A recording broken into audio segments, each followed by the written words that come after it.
All right, welcome everyone. Thank you for joining us on another webinar for some land use applications here in the city of Ramsey. First and foremost, want to thank you all for taking some time out of your evening and working through some land use applications during this COVID environment.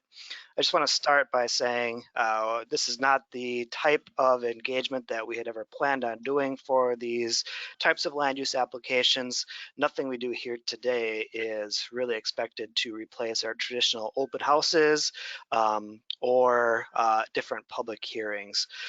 So as we walk through this, I just want to note that this is an opportunity to get you ahead of the curve as we continue to do public meetings in the social distancing environment. So I'll go through some slides on where the city's at after the Governor Walz announcement yesterday in terms of public meeting, but why it's important to stay ahead of applications.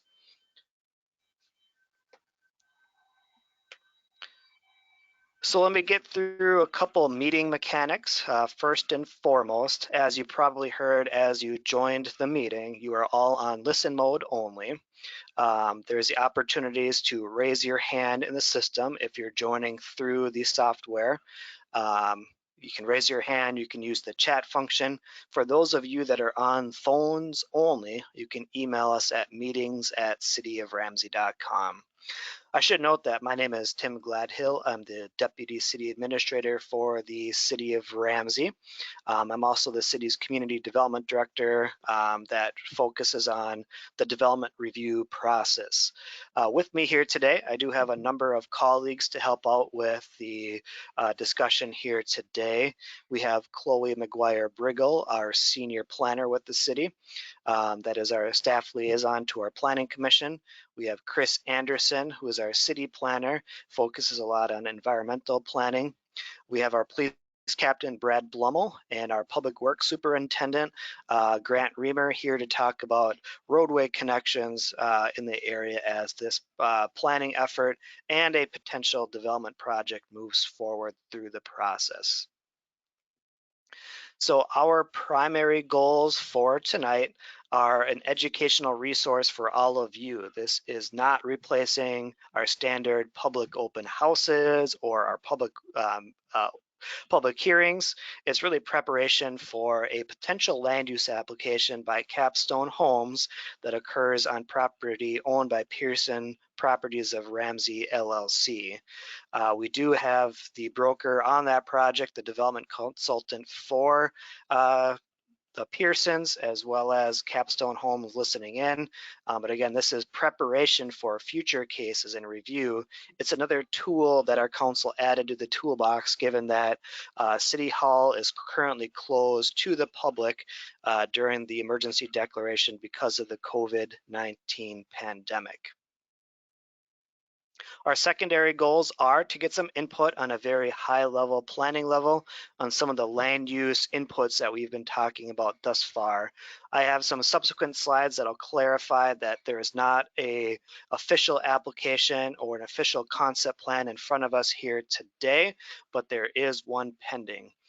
So this is an opportunity for all of you to be engaged in the actual design process as opposed to simply reviewing an application and concept that's already been designed and is under review and has gone through some scrutiny already. So our city council and our planning commission have really prided themselves on engaging our residents early in the process on a much more collaborative process versus the traditional way of just showing up to the public hearing and expressing your thoughts on an individual project. So we want you to be step by step with us in this design and review process.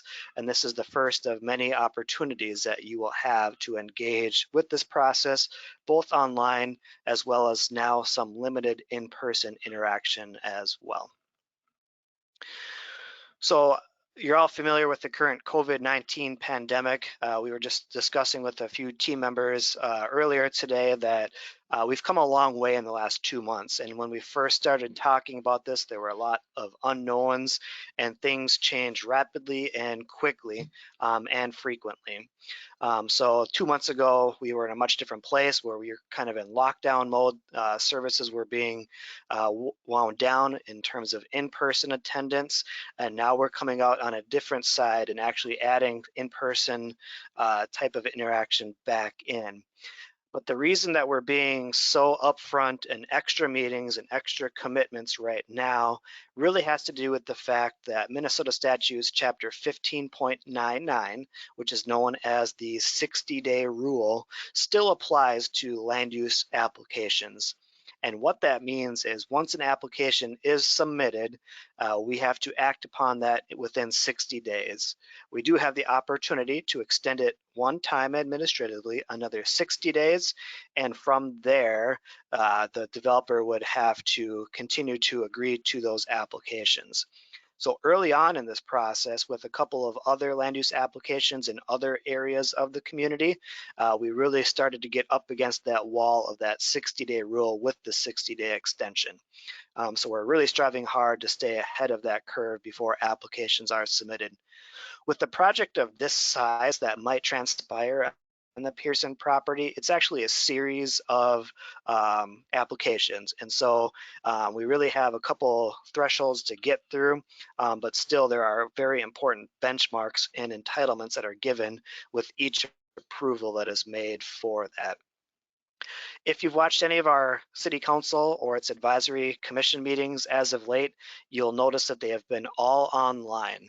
We have not had any council members or advisory commission members in our council chambers. We've been doing our official public meetings via a Zoom platform, and they've all been joining from their home locations, similar to what our team is doing here today. This is a slightly different system that we're using here tonight because it is a webinar format, but still we are continuing to work in a remote environment, and that is allowed by Minnesota Statutes 13D.021. That statute actually talks about telephonic methods. Clearly, the statute was written before there was GoToMeeting, Zoom, GoToWebinar. But what's important to note is that technically under this emergency declaration, we could be holding our meetings exclusively by telephone means. We have additional technology these days, so we've been able to use webcam meetings such as this, and it's been a really important tool to help navigate some very significant public hearings that we've had to do as of late. Now, looking forward, we are starting to slowly, methodically, and several check-ins open up the City Hall to the public. The first phase that we will embark upon is very limited in-person attendance at the May 26th City Council meeting. It will really be by appointment only, and you will have to register ahead of time, and preference will be given to those that have difficulty jumping onto systems like this. So we're finding people falling through the cracks in terms of public hearings. We want our in-person meeting focus to be on those individuals. If you can join those meetings remotely, you should do so. I do want to clarify with this bullet that nothing we're talking about here today will be on the May 26th meeting, but we do anticipate if there is an application submitted in the near future, it will be in this environment of partial remote attendance and partial in-person attendance. So it's possible that we might see some public hearings later this summer or early this fall. We'll continue to work with the developer to develop plans and guidance and move forward from there. So public meeting logistics during the pandemic, social distancing will still apply. We are thinning out the seating arrangement in our council chambers as we speak. There will be some limitations in the chambers themselves. You know, allowing only those that are here for a particular case in the chambers and phasing people in and out. So there's going to be a lot of logistics that we're going to have to test. So we will build upon this very slowly and methodically so we can build the capacity for us to move to a more split type of attendance for these public meetings. And again, the most important theme here is that if you can attend these meetings remotely, you should do do so we can focus on those that really need the in-person attendance because they don't have the technology available to them to be able to join remotely. So moving forward to why we're here today, I just want to set the stage a little bit and kind of clarify a couple layers of our review. The red line indicates a small planning area that we look a little bit more comprehensively, and I'll show you what that means in a future slide. This is the broader area that when we look at individual proposals, we want to make sure we take into account this area as a whole, in addition to the areas that are directly adjacent to this planning area. So the Bowers Drive neighborhood and the Alpaca Estates neighborhood are very important to us in this conversation and why we focused our outreach here tonight with all of you. There'll be an opportunity for a much broader public hearing, but this was a little bit more targeted for those that could be most impacted by land use decisions in this area. So the area in green is the area that is likely to see a land use application in the very near future. There are no applications on any of the gray area, but we want to keep that area in mind as we continue to think about how this area develops. So we will not be discussing the area in gray here today, but it's an area that we want to keep in mind as we make decisions on the Pearson property itself. On your screen right now is a future land use map, and this really represents the city's vision for what will transpire in the future for undeveloped land. The black line indicates the area of potential development, and you can see how that relates to the surrounding area. The yellow that you see on your screen, in most simplistic terms, really notes a traditional detached single-family neighborhood, similar to how you see other areas of Ramsey developing today. These are traditionally quarter-acre lots. The lot width is at least 80 foot wide. So very similar to a standard development in the urban service area within Ramsey and other communities. The area you see in red is future commercial industrial. There are no proposals here on the table here today, but what happens there in the planned land use definitely has an impact of what we might allow on this current project area. So this is really setting the stage in terms of how we're looking at the land use planning in this area here today. There will be plenty of time for question and answer at the end of this project. We want to make sure that we get through a number of topics here today before we open it up for questions. So if we walked away with some feedback from all of you here today, a couple things that we would want to get some feedback on. So first and foremost, we want to make sure that we give all of you the information in terms of what exists today and what is planned for the future. So some really important aspects of our planning right now and how the plan will continue to evolve. This area is close to Highway 10, 169, as well as a planned extension of Riverdale Drive to the west, connecting near the Bowers Drive area to Highway 10, 169. That area between Highway 10 and this future extension of Riverdale Drive has been planned for some degree of commercial or light industrial. It's a relatively small area compared to the overall undeveloped or agricultural area south of Highway 10. The other impact that we're starting to see unfold that is an existing condition is the newer Connexus Solar Farm. So as we look at land uses that might be appropriate to that adjacent land use, we want to keep that in mind in our land use planning as well. In a second, I will have our public safety and public works team talk about a secondary access to Bowers Drive, primarily for public safety purposes. They definitely see a need for that, and I will let that team talk about that in a little bit here as well. Some of our initial feedback that we've gotten already based off of a few mailings and previous planning efforts we've done, there is a great existing tree stand area. So how we handle tree preservation is going to be important. We have a baseline tree preservation requirement, but if we show a little bit of creativity, perhaps we can require that the developer go above and beyond to some degree what our minimum requirements are for a city code. And I've got an exhibit of what that might look like.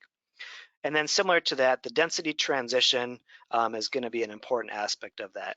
How do we transition, especially to the Bowers Drive neighborhood?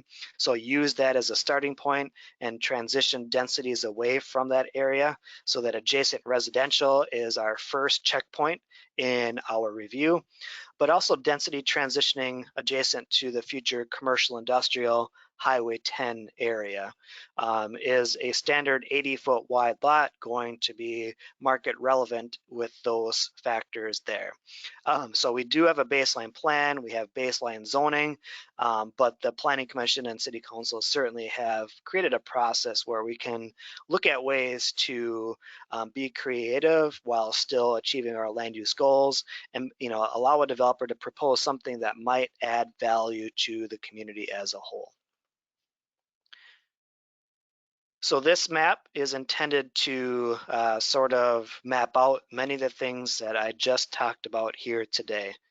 So the area in the darker green is the potential project area. A couple things that I want to highlight here. There's an existing 50-foot buffer that the city acquired as part of this land use or completion of Bowers Drive here today. So we really did two things. We secured a 50-foot buffer against existing Bowers Drive residents, knowing that some development was going to occur. Second to that, we also allowed or required that the new lots that were created on Bowers Drive be larger than what code would have allowed for, and allowed those to develop on well and septic versus waiting for city sewer and water to come to those 11 lots that were created.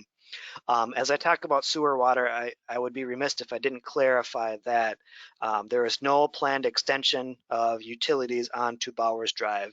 This project would not impact Bowers Drive itself. This project would not bring sewer water down Bowers Drive. And more importantly, the city's charter, if that even did happen, would not allow the city to require all of you on private well and septic to connect to those utilities. So you are well protected from that, and I know that's a common question in project reviews such as that. And again, you can continue to pose questions in the chat function or email us at meetings@cityoframsey.com. I'll do my best to monitor that throughout the process if you have questions, just so you don't forget. So I'm going to pause here and I'm going to open some things up to Brad Blummel, our police captain, who looks like he's unmuted at this time. So Brad, if you could talk a little bit about the need for that secondary public safety access to Bowers Drive. Thank you, Tim. I am Brad Blummel. I'm one of the captains with the Ramsey Police Department, and Tim asked me to be here tonight to speak on behalf of police and fire, so public safety as a whole. And our request, due to the length of Bowers Drive, is to have a year-round alternative access to the street. Perfect. So thank you, Brad, and there'll be time for questions at the end of the presentation for Captain Blummel as well. We'll make sure that that is the first question that we open up to the group, so we can have Captain Blummel and Mr. Reamer depart a little bit early so we can focus on some land use items. Grant, you're up next in terms of what type of design would we be looking for from a maintenance perspective? Good evening, I'm Grant Reamer. I'm the Public Works Superintendent for the City of Ramsey. As far as the connection, I want something large enough that I can envision a fire truck going down, probably a Connexus vehicle, and one of our larger trucks, just so if a tree goes down someplace, we can get in there and get it cut up and get it out of the way. You know, we need a proper turning radius. So something not street width, but larger than a trail. A trail, we've tried that before in different areas. It just doesn't work. So if we could make it something passable and maintainable, I'd be good with that. All right, perfect. Thank you, Grant, for that feedback. And I'll just note too, as we look at the actual future layout of the new development, we've been talking a lot about how do we make sure that it doesn't lend itself to be a cut through. And we, based off its location and its orientation, we certainly don't see the new residents cutting through Bowers Drive. Actually, it would be more Bowers Drive cutting through the new development. So its proximity to location do provide some protection for the neighborhood itself.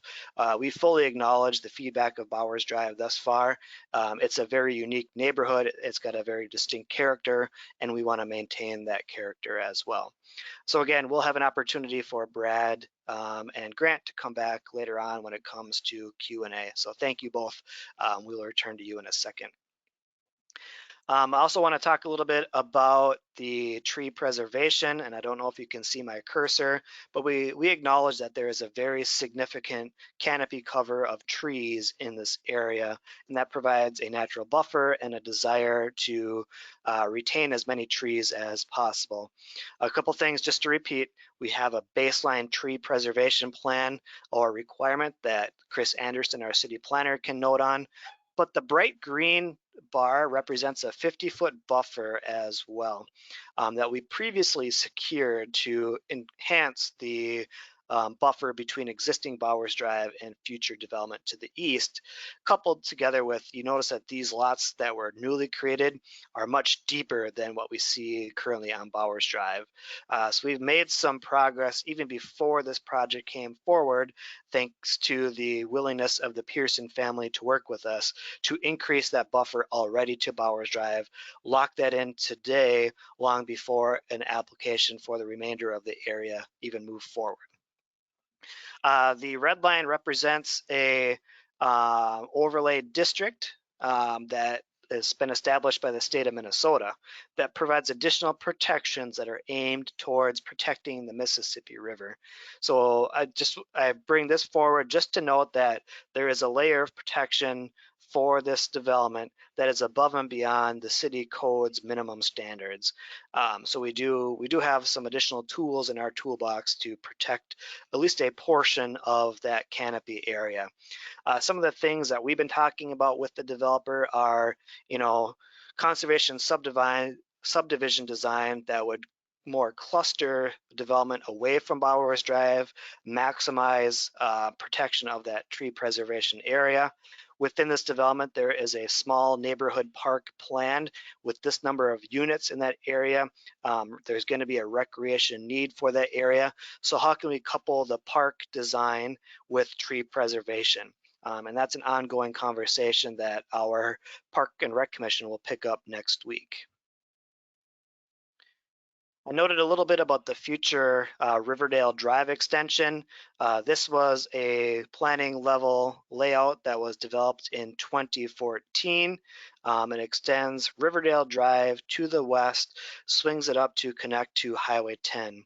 One thing I do really want to note for the Bowers Drive residents is that the Riverdale Drive would become the predominant movement. You would have to make a conscious decision to go down Bowers Drive, and it would not lend itself to accidentally driving down Bowers Drive. And so we've had your best interest in mind as we've looked at opportunities to extend this frontage road. What this does is allow you another opportunity to get to the new Armstrong Boulevard interchange for a safer entry point onto Highway 10.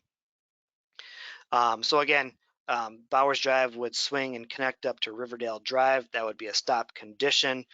You would have to know you want to go down Bowers Drive to get there. So the City Council has been discussing with the developer how we would share in the cost of this project.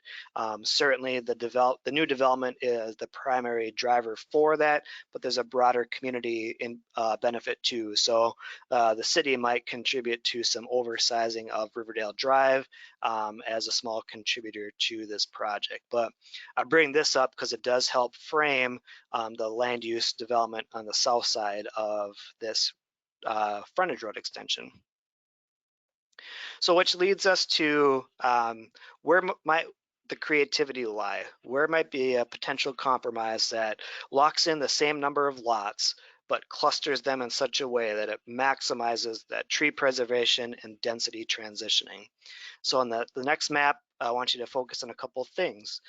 We are attempting to require more density transitioning than what would be allowed by city code. We are looking for ways to protect more trees than what would currently be protected by a city code. And we do that in terms of density transitioning, having larger lots adjacent to Bowers Drive, and perhaps allowing additional densities still as single family residential as we get away from Bowers Drive. This would be similar to the Riverstone neighborhood on the north side of Highway 10, is kind of the overall approach that would be looking for. It's a much different neighborhood and density transitioning, but if you wanted to look at a comparable project, you just have to look to the north side of Highway 10 from where you are today. So here is that same scenario, but mapped out. So we've talked about the existing 50-foot buffer. We've talked about the larger lots that were required with the previous Pearson Place development. So now we look at this area of tree preservation and what code would allow. So maybe in this general area, we enhance that tree preservation. We've got lots that perhaps match the size of Bowers Drive directly to the west. And then we step down to some more medium-sized lots, perhaps 65-foot wide lots, down to smaller lots, which could be 55-foot wide or something similar. Again, we're using the Riverstone neighborhood as a little bit of guidance in our discussion here today. I was able to capture a more recent aerial photo, so you do see the Connexus Solar Garden here on this map as well. And you see that future commercial industrial created in that area between Highway 10 and Riverdale Drive. So give me a second to work through logistics here. I'm going to open up the line for Mr. John Dobbs, representing the Pearson family who own the property and would be looking to sell to Capstone Homes. So John, if you want to take it away. Hi, my name's John Dobbs. Some of you guys from Bowers Drive actually remember me. Just a couple small clarifications. One of them is that I actually was the developer that did Pearson Place, and I acquired the land from the Pearsons. So I'm actually the one that did that. And yeah, we've been marketing the property for a while, talking to the city about the best way to approach land use and kind of the complexities of this piece of property from Highway 10 all the way down to the existing Bowers Drive. And the Pearsons worked very hard over the entire time I've known them and years before I came along to try to be really good neighbors and give back to the community. And we're very proud of how the whole process has gone so far. Putting in projects, we think Capstone's done a remarkable job. The houses that they built along Bowers Drive, in my personal opinion, are phenomenal additions to the neighborhood. And yeah, Jim was correct. The discussions that I had and we had as a community and as a staff, Ramsey and as neighbors, started out pretty intense. There was about 75 people in the neighborhood meeting in the beginning. And out of that, we ended up with lots that were a little bit longer and a little bit bigger. And you end up with the 50-foot buffer. And I was able to do a project that ended up being very successful. Chris Anderson and I worked together pretty hard to keep Bowers Drive character similar as a post-development condition as well as a pre-development condition. The other thing I'd touch on is that my personal experience as a developer, you know, with the city being willing to work with the whole process, and the engineering department also being willing to work with us, we were able to save some of the trees and still get a really solid project. The ordinance, typical city ordinances, and I don't think Ramsey's any different, even though they're a tree preservation plan. The subdivision got platted at 80-foot lots, or whatever Tim could talk more about what the actual code is, but typical single family lot, and almost every one of those trees be gone. And that is why the city approached me early on in the process and asked me to try to find a way to donate the foot buffer. And so that we would end up with a stand of trees that was there in perpetuity, to use the word. The only other thing I would point out is that the access point, the 60-foot right of way on the 12 lot subdivision, I think Jim said 11, it's actually 12 lots. That 60-foot right of way was a big source of discussion back then too. I totally understood where the neighbors, what their concerns were, and I heard them. But at the end of the day, that was something that the council, my memory serves, absolutely required as part of the entitlement process. So that is my 2 cents worth, and I will answer any questions to the best of my ability, but yeah. All right, thank you, John. For those of you that are watching my webcam, just introduce our special assistant, the joys of working from home right now. My daughter, Amelia, decided to join for a little bit, and she's in the background, so I apologize if that's at all distracting. I'll turn off the webcam if it gets to be too distracting. I just also want to note, Gretchen Morris, I do see your question, and we will certainly get to that at the appropriate time. So moving on to the potential development itself, I do acknowledge that Capstone Homes, hold on a second here. Capstone Homes is the potential developer. They do have representatives listening in here today. We are looking at this as a high level due diligence. So they have been working with our team quite extensively on these topics. The next step is a concept plan that would be going through a review process in more detail with input from all of you. So community input is critical for the next steps in the process. So without further ado, if you do have questions, raise your hand. Sorry for the distraction. Raise your hand in the GoToWebinar function. Email us at meetings@cityoframsey.com or use the chat or question function here today. So that kind of wraps up presentation. I do want to open it up to question and answer. I'm going to try to work through the questions that we've gotten already. The first one that I acknowledge is from, I believe, Gretchen Morris, dealing with the Riverdale Drive connection. I will get that one in a second. I don't see anyone raising their hand yet, but I want to pause just for a second before I let Brad and Grant go. Are there any questions regarding the connection to Bowers Drive? So raise your hand or chat me in the function here. I'm going to open it up to Sam Solstrom to see if you have a question on Bowers Drive. Sam, is your question on the connection to Bowers Drive or a different question? Well, I've got a couple, but for now it's regarding the connection to Bowers Drive from Highway 10. I'm wondering what would be the reason to keep the connection on the eventual frontage road near Bowers Drive to Highway 10. Yep, Why good wouldn't question. Yep, and Can I you will hear me? I want to come back on that one. I want to get back to that one because that is an important aspect, but I think we're referring more to the connection further south, internal to Bowers Drive. So I'm going to put you back on mute for just a second, and I promise we will come back because there's another question already on that one. Let me look through.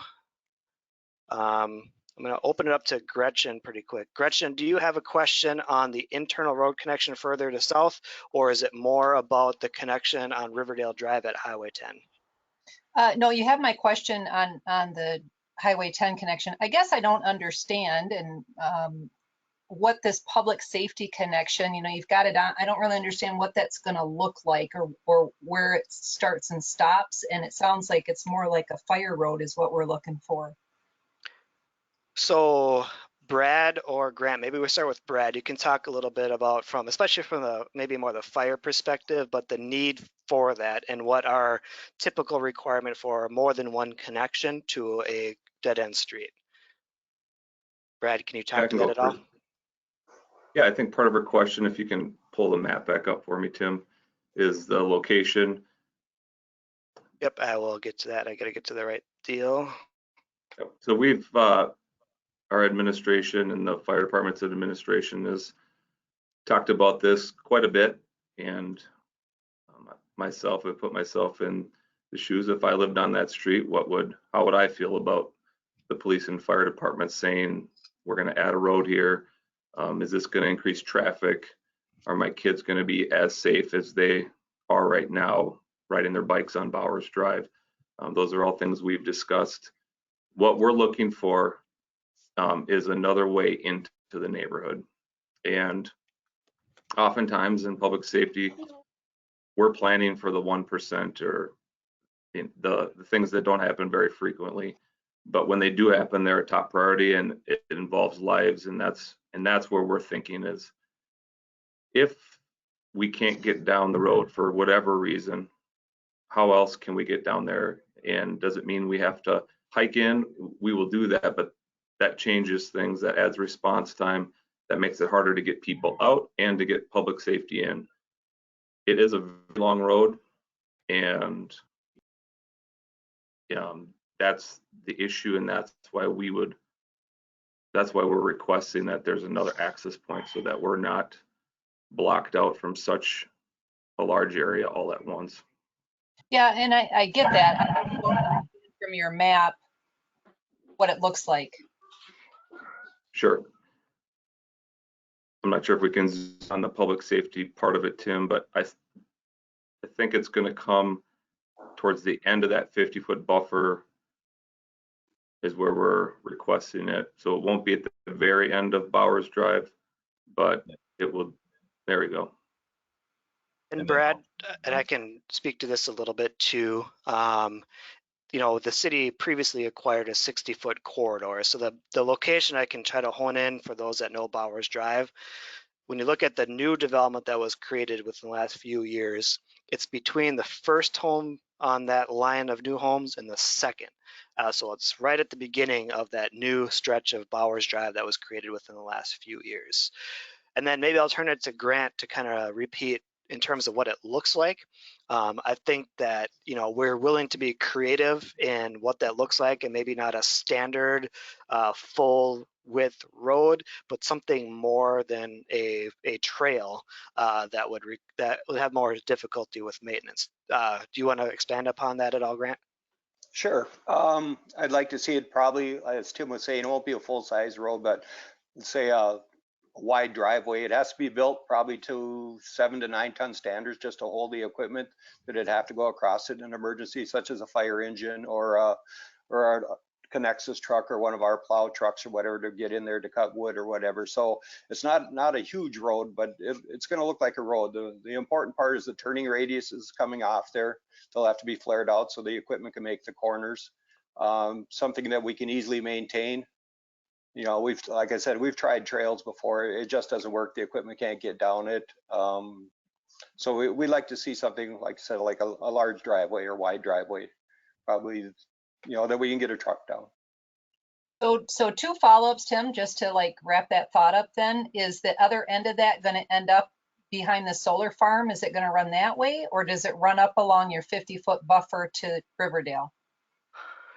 It would come in, so right now we know kind of coming in for there, and then it'll kind of tee off however that layout would be. So I don't think it's going to run directly along this buffer.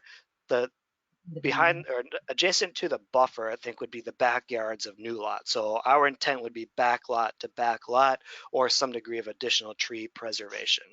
Okay. And I guess my other thought, and I don't really have an opinion on it one way or the other, because I live at the top, I don't live at the bottom. So anybody who's on the call maybe that lives down in that area, is it an emergency only road, or will it be a road that's open all the time so they could utilize it to get in and out rather than coming all the way down Bowers Drive? Yeah, so right now it would be a public road, but we're trying to get creative on what that could look like. So I do have a question here, and I apologize, my technology is failing me today, so it's really hard to find these questions. There was talk about putting a gate at the access point so it doesn't become a through street. And I'd like Brad and or Grant to talk about that. But we are talking at this stage, and maybe that changes as it goes through council, but we are talking about a typical public road, but perhaps narrowing it up so it's less attractive as a cut through between the two neighborhoods. But in terms of the breakaway barriers, Brad or Grant, can you speak to that? Yeah, I'll take the first run at it. Like I said, we've tried that before. We've had barricades across with padlocks on them. People find out pretty quickly that you can just hit those with a car and they stay open and it damages them. And now they're stuck open for the whole time the road is there. So I really don't want to see any type of barricade. I'd rather see it just open. It's a lot easier for us to maintain. Yep. And Gretchen, I've got you unmute again, so thank you for those compelling questions. And I want to kind of walk through some of these other. Tony Durkin has a question of whether there'll be a hydrant at that corner of Bowers Drive and the new road. Simply yes, it would not go into Bowers Drive, but the other benefit of this, even connection or not, is if we at least drop a hydrant closer to Bowers Drive, that really helps our fire department with public safety response. If there's not a hydrant in the area, they have to truck that water in and use tankers, and it only goes to delay fire response when seconds matter in that circumstance. So Tony, there would be a hydrant in that location. And then Tony also has a question about signage, about maybe it says not a through street. We could certainly do that, and this is a question for Brad then. Every rule regulation needs an enforcer, and so that's on the police department at this point. So, we can't patrol it at all time, but I guess I would go to you, Brad, in terms of if we posted it not a through street, but it was still a public street, what would enforcement look like? Obviously, if that was the decision that was made, we would take it upon ourselves to enforce it when we could. Yeah, it would be new for us, I guess, to have a full width road that said not a through street, and I can see it being a violation quite often. Hopefully, like you had mentioned earlier, Tim, I think that Bowers Drive residents may be using that road more often than the new neighborhood. So I'm not sure that we'd want to be issuing citations to residents of the existing neighborhood, but that is a consideration we can talk about. There are I'm just thinking about other places where we've had enforcement where people are traveling on sections they shouldn't, and there are peak times usually, and you can guess those in the morning and evenings, but it is an option. All right, thank you. We have a question here from Sam. Over the last 80 some years of Bowers Drive, or maybe it's on a typical year, how many incidents have been caused because of only one access point? So the question is there a true public safety issue here? Isn't the existing condition good enough? And it's probably a question for you, Brad. I think that's a very fair question, and we've talked about that. And I don't have the stats for that on incidents, but I can say one of the comparisons I would make is similar to having to have a egress window in your basement for if there's a fire. I don't know a lot of homes that have had saves by evacuating through those egress windows, yet we go through all the work to do it because it's best for the public. And this is a parallel situation where we understand the pushback, and it's not personal for us. When we weigh out all the factors, we just can't not support having another way in. And hopefully that analogy helps. We don't know what the future holds. We don't know when the next storm's coming or whatever it might be. And so that's why we're requesting it. All right, thank you, Brad. I'm going to go through a couple of people that have their hand raised right now. Kelly Hudik, just a heads up, I'm going to unmute your mic. And again, my question is going to be, is this related to the current topic or a future topic? So Kelly, I'm trying to unmute you, but it's not allowing me. So I'm going to, Kelly, go ahead. There we go. So it's Jamie McFeeters. On Kelly's here. Yeah, the question is based off what Grant said. You know, Grant's saying that you need the access built to carry the tonnage to get the emergency vehicles there. Not really saying that it needs to be a through road, but then we're getting language from your end saying that you want it to be a through road. I mean, what are the options ever having it of just having it built to sustain the emergency vehicle, but signed for emergency vehicle use only? Anyone that knows this road here, I mean, there's already a strain on the amount of walker traffic and vehicles, especially with the addition of the 11 lots. I guess our concern is with the addition of all these extra residents there, having, well, I guess even having that access there encourages, you know, people on a nice day to come out and walk and overwhelm the street with walking traffic, and it's narrow enough as it is. So kind of a twofold question there, but Yep. So Grant, do you want to take that one in terms of the design, kind of clarifying that what does that look like if we don't have a full road? So sounds like we can do signage, we can try to look at something narrow, but I think that still something more than a trail is what you've been saying, correct? Yes. Hi, Jamie. What we're talking about, like I said, is probably a wide driveway. I'm considering it only being one-way traffic on it, as it is only for emergency, and we can certainly sign it for emergency use only. We can put up signs, basically any sign we want. Actually, I don't know if it's enforceable or not, but we'll let people know that it's not a through street. You're not supposed to be driving on it. It's just an emergency connection. Perfect. Thank you. That's super helpful. So what I'm taking away is, you know, we're talking about a public connection in terms of public safety more. So it's not a trail, but something more, and we can work on that design. So I think from a high level planning perspective to the concerns raised here today, I'm hearing from our development review team that we're willing to be flexible, that it's not a true public road, but something more than a trail, whether that's got curb and gutter or something else. So, you know, something between a traditional 10-foot public trail and a typical public road. So we've got some flexibility, and I will just be candid that in my work with all of these teams, the fact that they're saying this means a lot. Typically we hear that it should be a 32-foot road with curb and gutter and that's it. So the fact that we're hearing some flexibility, I really think goes a long way. So thank you, Jamie. I'm going to put you on mute here. You can raise your hand if you want to do any follow-up questions. Paige Bentley, you are up in a second. I'm going to unmute you and again clarify to see if the question is about this current connection. Paige, are you there? No, I think it's James Wadey. You've unmuted me, but it was I raised a question. I had a question to raise, so Okay. I'll jump in.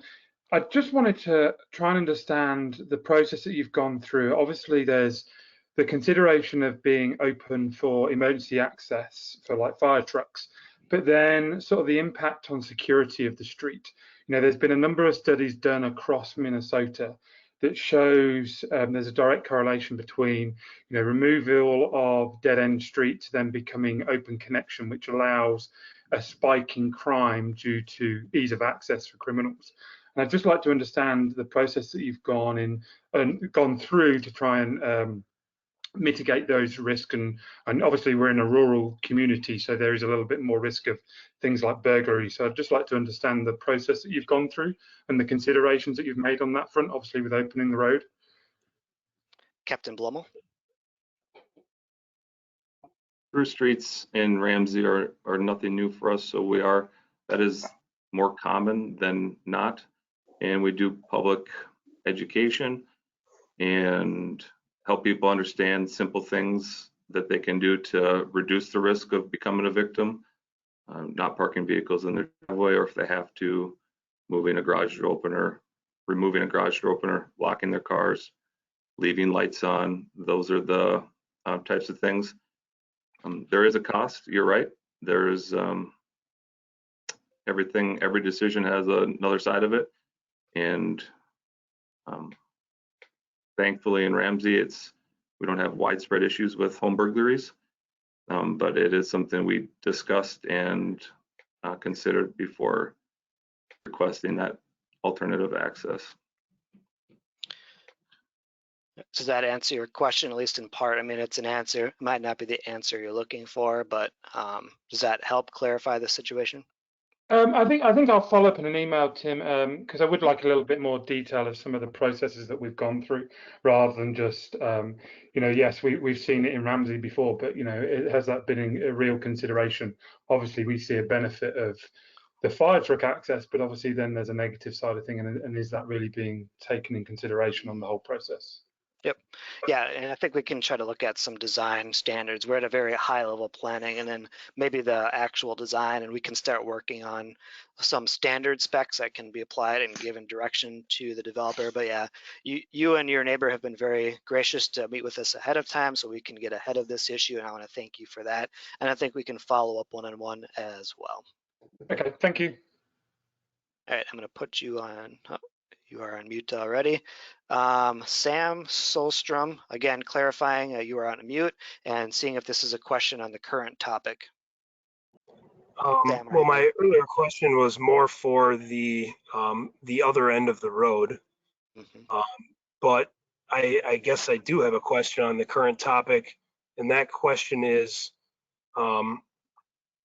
initially in this conversation on this call, we were talking about, I think, ambulance access, emergency vehicle access, and then also I've heard language referencing a public road. So what are we talking about here?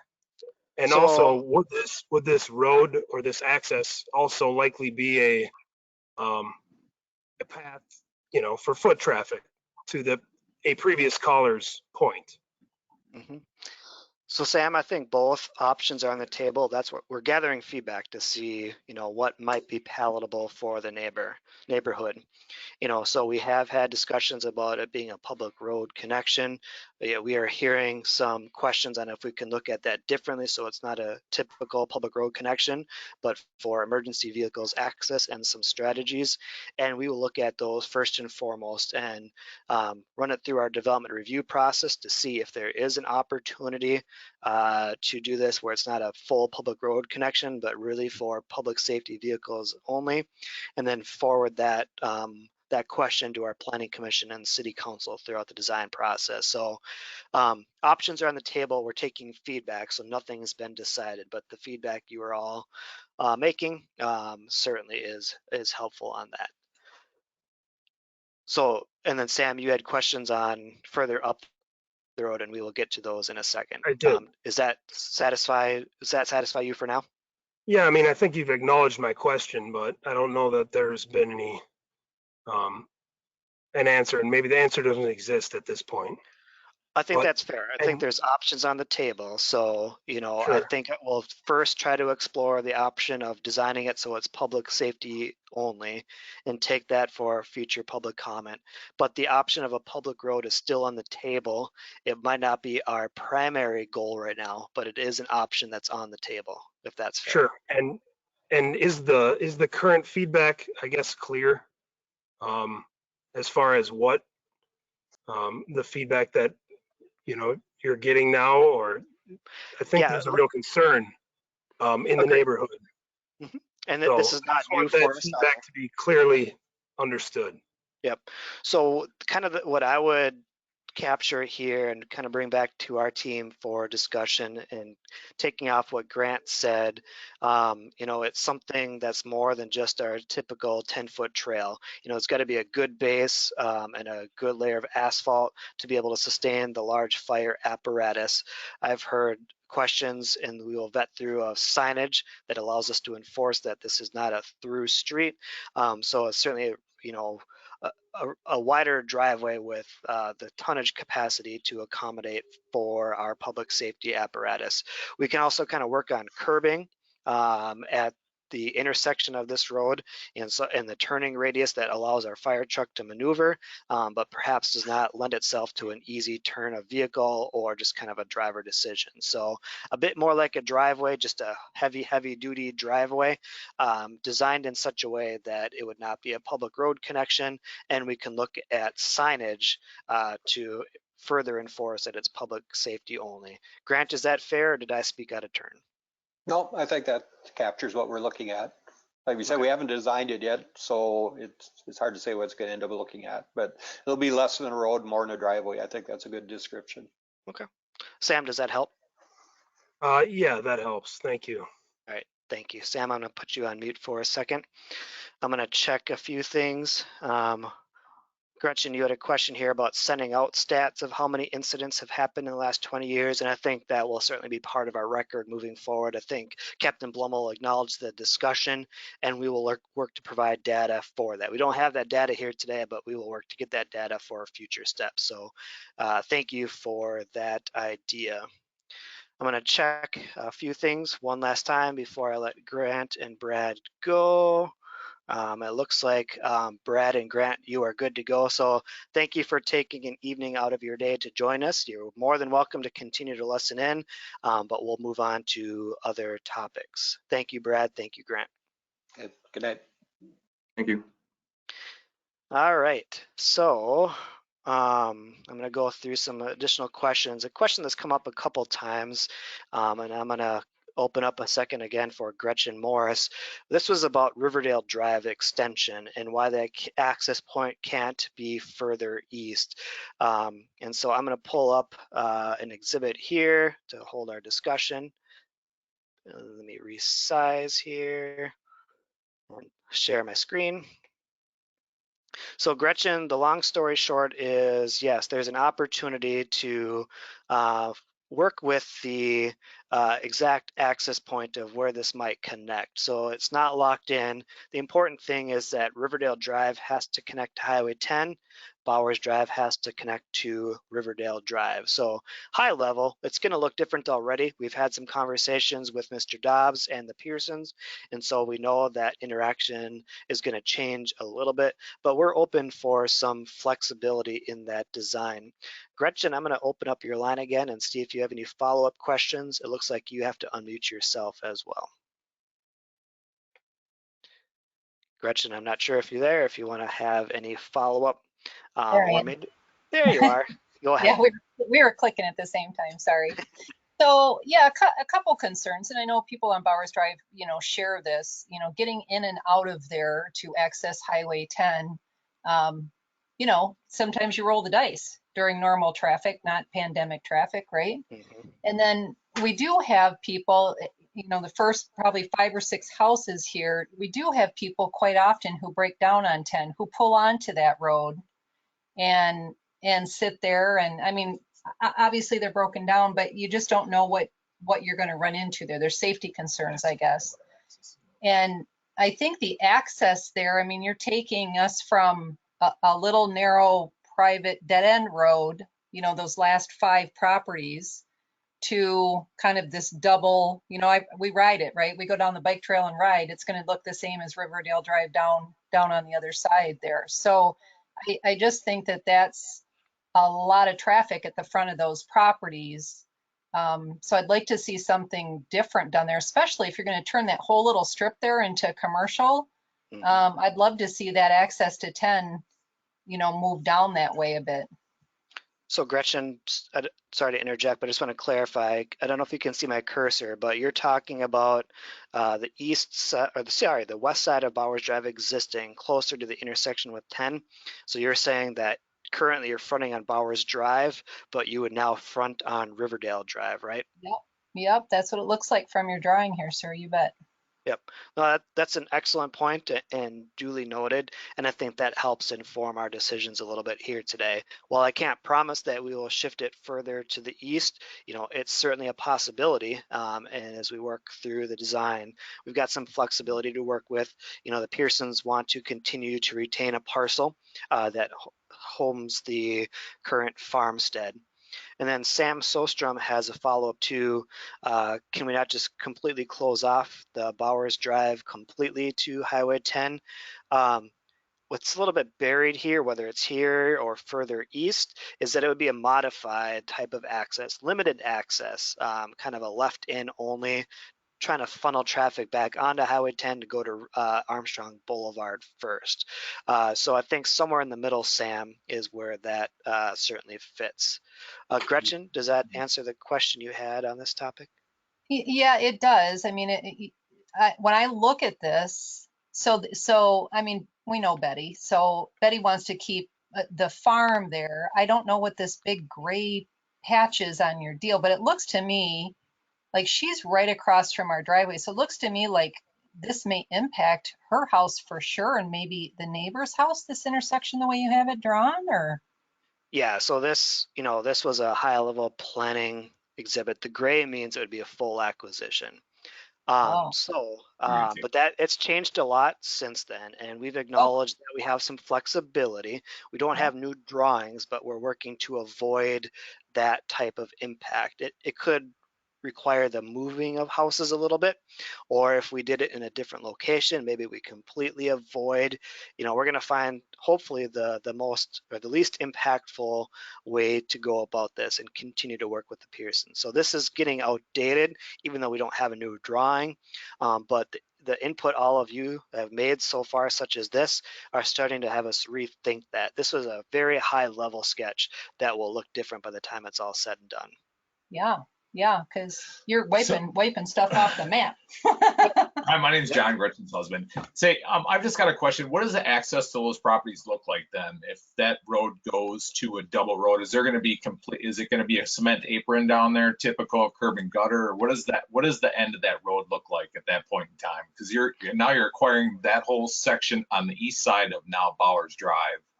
What is the west side road currently? Currently there's no curb and gutter, no concrete. Our access is there. I'm just trying to get it through my head what it's going to look like if Yep. we have that going on. Yeah, I think Gretchen hit it on the head when she talked about existing Riverdale Drive, especially the two new sections that are in front of the old Diamonds Bar and Grill. And we've got some flexibility here. We don't necessarily have to follow that exactly. But typically on a collector road such as this, there would be curb and gutter, especially for stormwater management purposes. You collect the water in the road, put it in the storm pipe, and bring it to regional stormwater ponds in order to make that work. So that would be the general assumption, and driveways would connect to that. We have some homes on Riverdale Drive closer to Sunfish Lake Boulevard, and you can kind of see how those interact with Riverdale Drive. But again, we have some design discretion. It would have to be designed to state, not highway standards, but this would be a municipal state aid road, meaning that state dollars could go towards this project.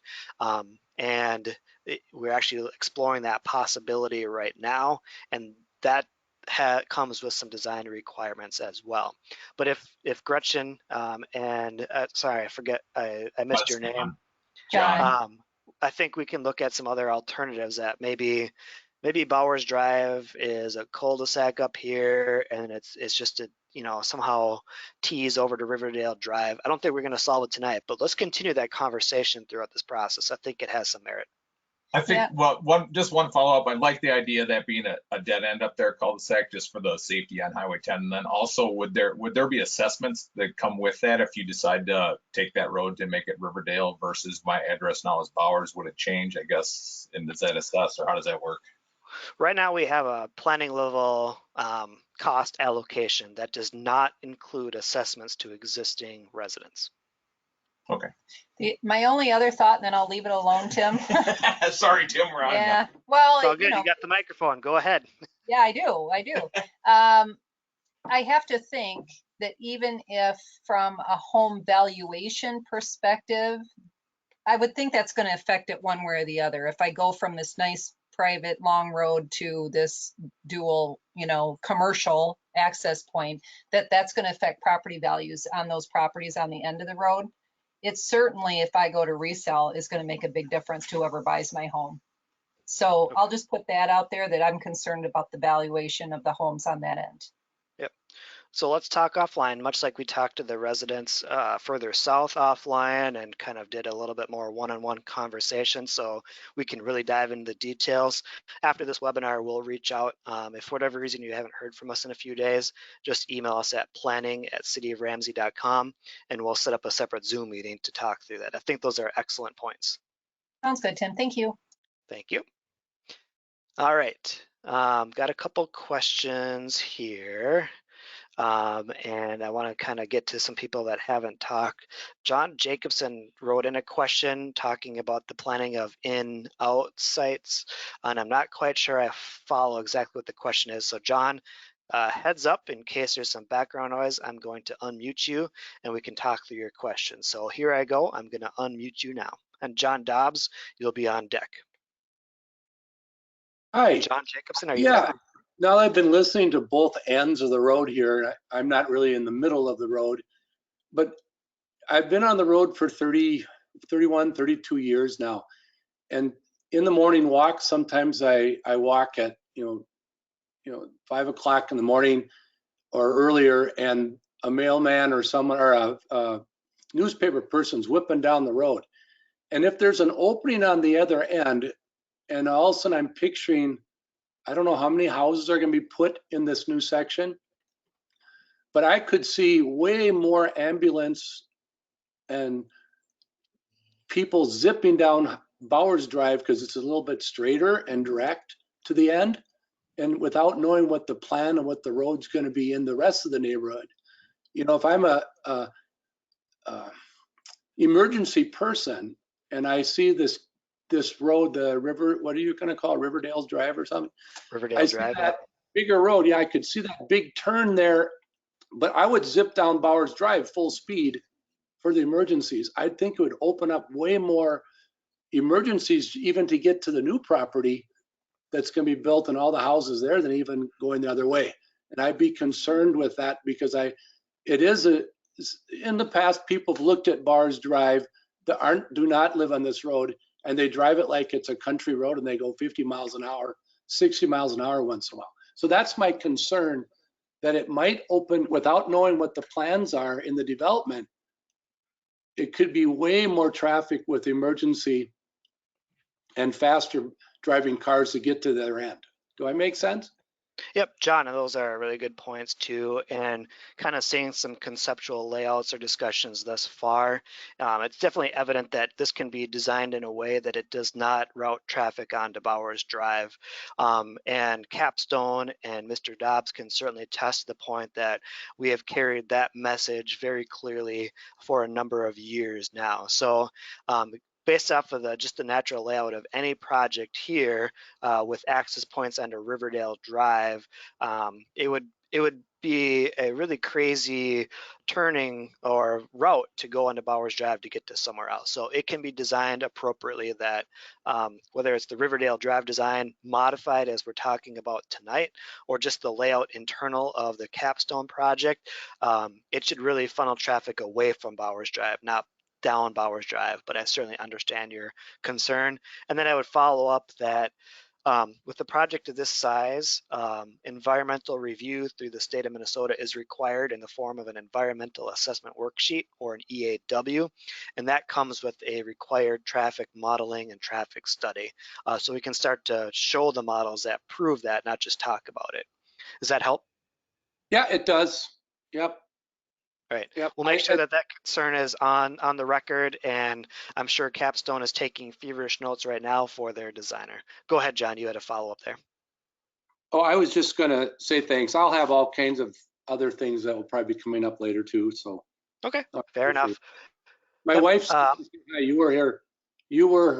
She taught you when you were in 3rd grade. She says, say hi. It's a small world. I've run into that a couple times. Well, thank you. It's been a while. Thank you. Thank you. All right, John, you are on mute here too. I'm going to do a time check. We're at 6:38, and so I'm willing to continue the conversation as long as it takes. We published this at 6:30, so I don't want to keep anyone around longer than they need to. And same goes to our city staff. If you need to get somewhere else, you can certainly jump off. I don't want to keep you here longer than you need, especially since we've had quite a few night meetings as of late, but I will commit to continuing to have this conversation. I'm going to do a check of a couple things, but John Dobbs had raised his hand and wanted to jump in as we were talking about some other things. John Dobbs, you are up. Yeah, so just I'll kind of cover the road connection stuff, at least from the Pearsons and our point of view in terms of the planning process. The picture that Tim has put up and everybody's been seeing is a layout that we, Pearson family, saw a long time ago. That current design as a concept only goes right through Betty and Al's living room. So I just wanted to kind of get on the record that what we're trying to do, and we've done some sketching, as Jim mentioned, so the city staff is always already aware of our general concerns, but just to get them out there for the neighborhood as well, we would like to see a road that doesn't go through Al and Betty's living room, misses the house, not only their house, but the existing farmhouse that's there, and also doesn't take down any of the farm buildings where the fall business is. So we're kind of trying to advocate moving that road a little bit to the east as well. And those are the things that are important to the Pearsons to try to hold on to the existing structures that are there and not have anything kind of torn down. So just wanted to get that one out there. Perfect. Thank you. All right. So right now, I'm not seeing anything in our email inbox for tonight, meetings@cityoframsey.com. I am not seeing any additional questions in the questions section, and I'm feverishly looking through the comments for tonight to see if I missed anything. And so bear with me on logistics here. So if you wanted to chat, please use the raise hand function in the system. Send us an email at meetings@cityoframsey.com or use the chat function here. While I wait for that, I'm going to summarize some of the things that we talked about for follow-up here today that we're really focused on road connections, both Riverdale Drive and that secondary public safety connection. In regards to the secondary public safety connection, staff is going to lead a discussion about finding a design that is not a full public road, but more than a trail with signage and other design aspects that prevent it from being a through street. So it's truly more geared towards public safety, and we will continue to work through that. And that guidance is given to the developer to consider, and staff will design some standard plates to help us through that process. For Riverdale Drive, we're going to explore an alternative to the 2014 access planning study that we showed the layout here that shows Riverdale Drive swinging to connect to Highway 10 at a point further east so that those that are currently on Bowers Drive frontage remain on Bowers Drive frontage and don't become part of the new frontage road extension. Again, no promises to that, but that is something that we will continue to explore as this design progresses. So those are really the two key pieces that I took away. And then third, even though we didn't discuss it directly, I haven't heard any opposition. And I'm going to pull up this compromise scenario here. Give me a second here. Just to kind of circle back on this. So hopefully you can see my screen here now, and I'm going to see to make sure I can see the audience view. Yep, the screen that I'm showing on here, this slide here is going to continue to guide our design. So our primary goal is to maximize tree preservation above and beyond minimum code standards and maximize that density transitioning as part of this. We don't know exactly what that looks like quite yet, but that's going to guide our design process moving forward. So remember this slide, and that's kind of an important framework for what we're doing here today. So I bought myself some time, hopefully. I'm going to check a few more things before ending the webinar. I see no questions coming into meetings@cityoframsey.com. I see no hands raised here. No additional questions here. And then finally looking through chat. We do have one question that just came in from Sam Solstrom. What is the number of residents that is the goal? So how many homes could we anticipate here? So Sam, as I go back, or if I look back at the future land use map and the low density residential classification, really we look at 3 to 4 units per acre. And so there'll be a couple to few hundred households in this area, regardless of what that density is. So that's really what the project can sustain. So what you got to do is kind of multiply that 79 acres that is part of the development area and really look at that 3 units per acre as a baseline. And then from there, we'll continue to negotiate that as we look at the increased density buffering, tree preservation. Is there any opportunity to look at that differently? Sam, I'm going to unmute you and see if that answered your question. Yeah, I heard you speaking earlier about goals of residences in the potential proposed new development. And I'm wondering whose goals are they? Are they the city's goals? Are they the developer's goals? I'm not going to speak for other people, but I doubt they're the current community's goals. So whose goals were you referring to?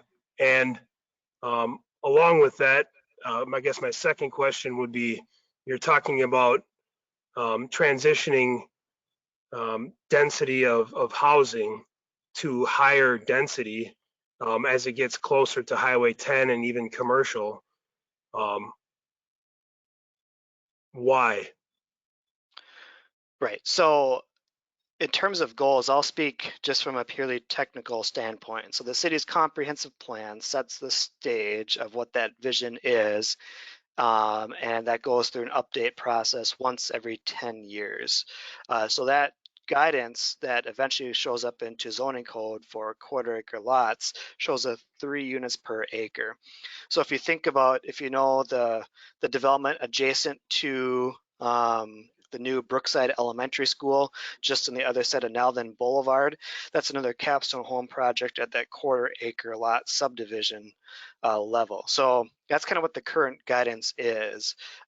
With that and our goals to try to preserve as many trees, we've been asked to look at an alternative scenario that's closer to the Riverstone development. And that, when we say high density, I want to be very careful about how we phrase that. It's still detached single family. It's just a difference in lot sizes. So again, the housing market that we see right now is seeing more of a demand for what you see in the Riverstone neighborhood. Perhaps the lots are a little bit smaller. Perhaps there's an HOA for some common area maintenance, and it's rich with amenities, parks and trails, open space, etc. So that our goal is our comp plan, which is those quarter acre lots on municipal water and sewer. But we are being asked to look at different scenarios that could create a more creative community. Okay, because it doesn't seem consistent with the lots currently in the neighborhood, which are not quarter acre lots. Yeah, and I'm not sure if you're in the Alpaca Estates neighborhood or the Bowers Drive neighborhood. Those are both, Bowers Drive, yep. So I mean, the Bowers Drive is a much different neighborhood. It's a much older neighborhood, and so yeah, it might have a different feel than that. But it, what's being planned for here is still something a little bit different. Quarter acre lots on municipal water and sewer. Okay. That is the current plan. And I think I understand that now, but it would be a different feel than the current feel of the neighborhood, in my opinion, which I think is, and I'll just again speak for myself and my family, it's why we moved to this neighborhood. Correct. And, certainly we protect the character of existing Bowers Drive. Each neighborhood has a distinct characteristic and they might be different, and sometimes that's what makes them great. I don't know that we can expect this entire project to be a mirror image of Bowers Drive, but I think our goal is to design it in such a way that it tries to transition away from that. So that first transect directly against Bowers Drive is a lesser departure than maybe other areas of the neighborhood. Sure, and I had seen that in previous renderings, but it's not in the current one that was attached to this invite. And I'm wondering why, when you've brought it up again, this transition to higher density housing, yet it wasn't included in the current attachment to this invite. Yeah, so I think the invite was quite a while ago, and we were working on some detail, and now we have that detail, and we're trying to create it in such a way that we can provide some input. So I think you're talking about the exhibit that's on the screen here. I am, and I had seen previously just a much more detailed level with streets and cul-de-sacs and parks. I'm wondering if you've got that, and if I don't recall where I saw it, but Yeah, the council looked at a general concept for discussion, and we talked about, working through that. However, we have directed so many changes that is not a current concept that it would come forward. So there is no current proposal on the table right now. We're taking a step back, providing some input here, and Capstone is going to have to redraw an actual concept. understood. Okay, Sam, and I'm sorry, your name isn't Sam. Remind me your name again, Sam. My name is Sam Shostrom. Yep. Okay, sorry. You're correct. Trying to keep everything straight. Sam, thank you. I'm going to put you back on mute here. And then just trying to work through here, see if there was comments. And I think that we answered some of that. John Dobbs, you unmuted yourself. Are you trying to jump in here? I just want to do a quick time check. No. Okay, thank you. I'm going to put you on mute. All right. So we've run a little bit over, which is fine. We're going to take the time that is necessary to walk through this. And it's been a very helpful discussion. So again, I'm just going to kind of walk through my final checks for questions and answers here today. And I see a few people hopping off here as well. So I think at this point, we are going to kind of depart for the evening. Just to note that this entire webinar is recorded, and we will serve it up on our website for those that were not able to attend. If for whatever reason I missed your question and I was not able to answer it, again, you can email us at meetings@cityoframsey.com, and we will work through that as best we can. The conversation does not end here. We don't have an official application. I hope you do understand that we take this to heart, and we are trying to stay ahead of the curve, especially for the next several months, where we're going to have to be very particular in how we allow public hearings in person in the building, and that will be somewhat limited, with definitely a majority of our participation online like this. So I want to thank you all for your time here today. We wish that we were able to do this in a traditional open house format. That is definitely our preference. I can tell you our staff is ready to get back to interacting with you in person. It's just got a much more personal touch, but we're in this together. We got this. We will get through this pandemic. So thank you for taking time out of your night today to work through this and get prepared for a future land use application. With that, I hope to hear from you and see you all soon. Have a great night.